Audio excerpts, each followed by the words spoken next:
Hai guys, welcome back to RL Chess dan kali ini saya akan mengupdate ya. Dari mana lagi? Ya dari turnamen Norway Chess 2021 yang sudah memainkan babak ke-9, tinggal satu babak lagi. Dan di babak ke-9 ini saya akan membahas partai dari juara dunia Magnus Carlsen yang ditantang oleh penantangnya ya, yaitu Sergei Karyakin. Dan bagaimana keseruannya? Apakah Magnus bisa membalas kekalahannya di pertemuan pertama Norway Chess 2021? Langsung saja. Dan ojo di skip iklannya rek. Dan ya, memegang buah putih Magnus Carlsen di babak ke-9 Norway Chess 2021 berhadapan dengan Sergei Karyakin memegang buah hitam, memulai dengan M4, dijawab E5, kuda F3 dan kuda C6, kemudian gajah B5 dan dijawab kuda F6 dan D3 ya teman-teman. Ini merupakan pattern dalam pembukaan Ruy Lopez ya teman-teman. Kemudian gajah C5 dan gajah kali C6, D kali C6 dan rokade. Ya teman-teman, kenapa putih tidak mengambil kuda E5? Itu merupakan sebuah langkah bunuh diri ya, karena ada jalan menteri D4 mengancam pion F2 dan mengancam kuda di sini.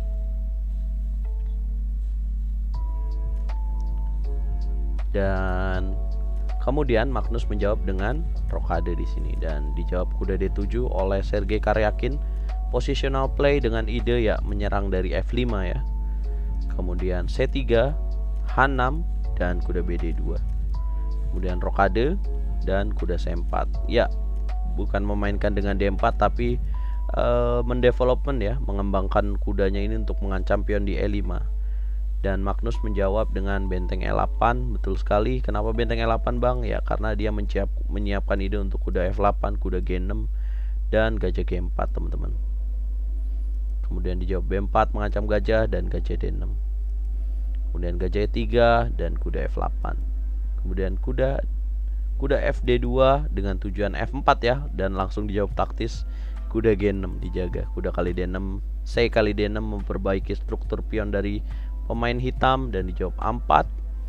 Ya, Magnus coba menyerang dari sayap menteri sementara Karyakin coba memanfaatkan dari sayap raja. D5 dengan ancaman D4 dan langsung dijawab taktis kuda B3. B6 mencegah C5 sekaligus ya mengaktifkan gajahnya ya untuk bisa keluar, dan A5 makanya di sini Magnus langsung mendobrak dari sayap menteri. Benteng B8 bagus banget jawaban dari Karyakin ya, karena ide dari Magnus ini untuk memakan pion di B6-nya, memanfaatkan gajah gelapnya ini teman-teman, dan dijaga benteng B8, menteri C2 dan gajah E6. Kemudian jalan benteng FB1, benteng E7 dan C4. C4 merupakan langkah yang meragukan ya teman-teman, karena di sini hitam langsung menjalankan D4, menstop ya, memberhentikan serangan Magnus Carlsen dia dari sayap menteri. Kalau menurut evolution bar di sini ada langkah yang lebih bagus lagi atau langkah menunggu ya dengan F3. Mungkin selanjutnya bisa menteri F2. Dan C4 langsung dijawab Karyakin D4, gajah D2 dan F5 ya. Karyakin dengan prinsipnya memiliki serangan di sayap raja. A kali B6, A kali B6 dan F3. Kemudian benteng F7 dan dijaga benteng F1. Mulai mencurigai ya Magnus di sini serangan dari Karyakin, dan Karyakin terus melakukan serangan di sini raja H7, E kali F5, gajah kali F5 dan gajah E1. Lihatlah bahwa Karyakin memiliki gajah yang sangat bagus mengancam di sini. Gajah E1 coba berpindah manuver dengan gajah G3 di sini. Dengan ide kuda ke D2, kemudian kuda ke E4. Ya, kemudian Karyakin menjawab dengan menteri G5 teman-teman, dengan ide memberikan skak di menteri E3. Dan dijawab benteng D1, H5 dengan tujuan H4, kemudian kuda F4 ya. Dan sayangnya Magnus langsung merespon dengan gajah D2 mengancam menteri H4, benteng DE1 dan benteng A8 ya. Tujuan benteng A8 apa bang? Ya, menguatkan ini ya, penguasaan jalur di A dengan tujuan benteng F manuver ke A7. Makanya di sini Magnus langsung benteng A1 dan benteng A F8 ya. Kemudian benteng A6 dan M4 di sini. M4 tanda tanya 2 merupakan sebuah blunder ya, atau langkah yang salah cukup besar di sini. Karena kalau bisa lihat evolution barnya di sini sampai langkah ke 30 ya, seharusnya ada langkah lain. Aduh, kucingku kesini ngapain dia? Harusnya ada langkah lain di sini yang bisa dilakukan oleh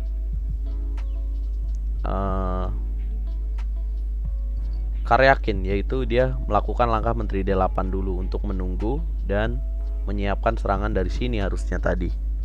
Dan dengan E4 ini dia mengharapkan ya, apabila F kali E4 ada gajah H3 di sini teman-teman, mengancam mati.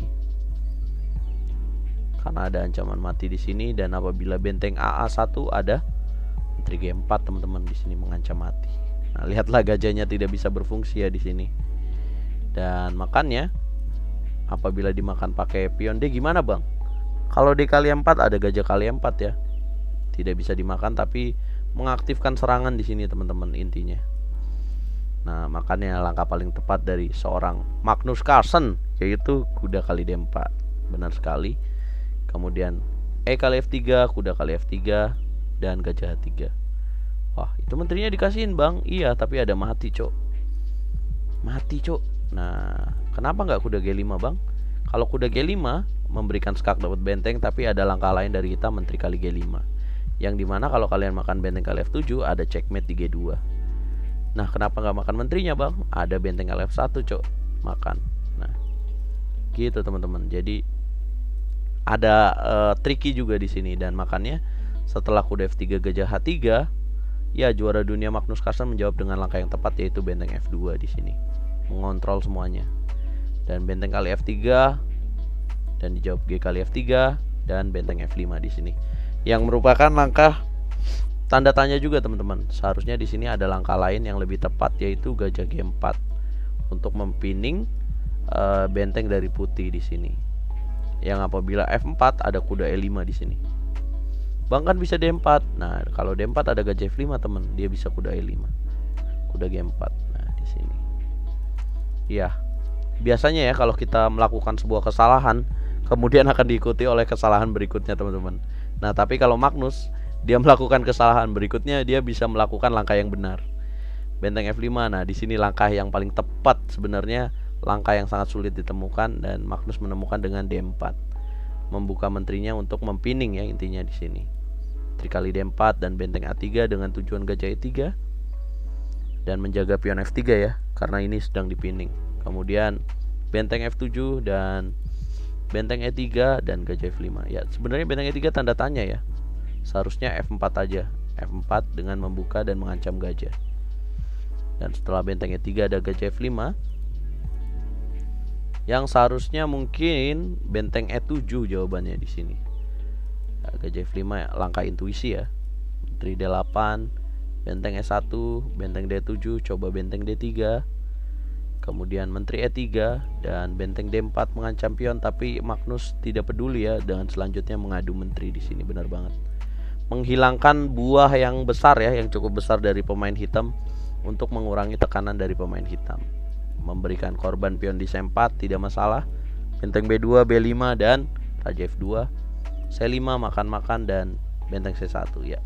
Menukar kembali bentengnya dan ditolak benteng D5 dan benteng D2 ya. Benteng kali D2, gajah kali D2, kuda E5 dengan ancaman ke D3. Ya, ada benteng C7 di sini. Lihat ini. Garisnya sangat bahaya sekali. B4 coba mengibuli ya, karena kalau dimakan ada kuda D3 teman-teman.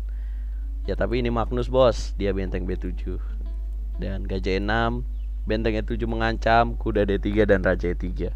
Dua perwira terancam, gajah C4 dan raja D4. Apabila dilanjutkan, mungkin hitam bisa menjalankan kuda B2, tapi ada gajah C1 teman-teman, terancam lagi, dan terancam juga gajah di C4-nya. Bang, kalau gajahnya mundur gimana bang? Benar, ada benteng B7. Kalau gajah 6 ada benteng B6.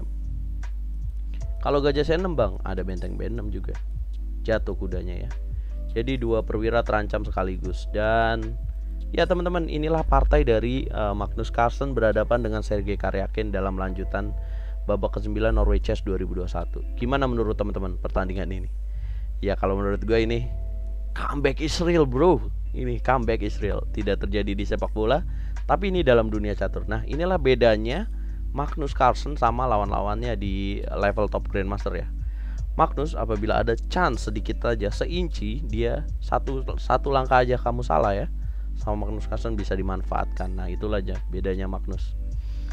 ya kita nonton streaming bareng-bareng ya. Kita pikir Magnus akan kalah, tapi ternyata dia bisa berhasil menang. Dan ini bagus banget karena persiapan dia di bulan November nanti melawan rekan senegaranya dari Sergei Karyakin, yaitu Jan Nepomniachtchi. Nah, berikan komentar teman-teman, gimana pertandingan ini menurut teman-teman. Dan jangan lupa ikutin babak terakhir dari Norway Chess 2021 malam nanti jam 21.40 hanya di channel YouTube RL Chess waktu Indonesia Barat. Dan kalau kalian suka dengan video ini, jangan lupa like, share, subscribe, dan komen teman-teman. Bantu channel RL Chess supaya tetap berkembang. Saya pamit, Catur Yes, Indonesia Jaya.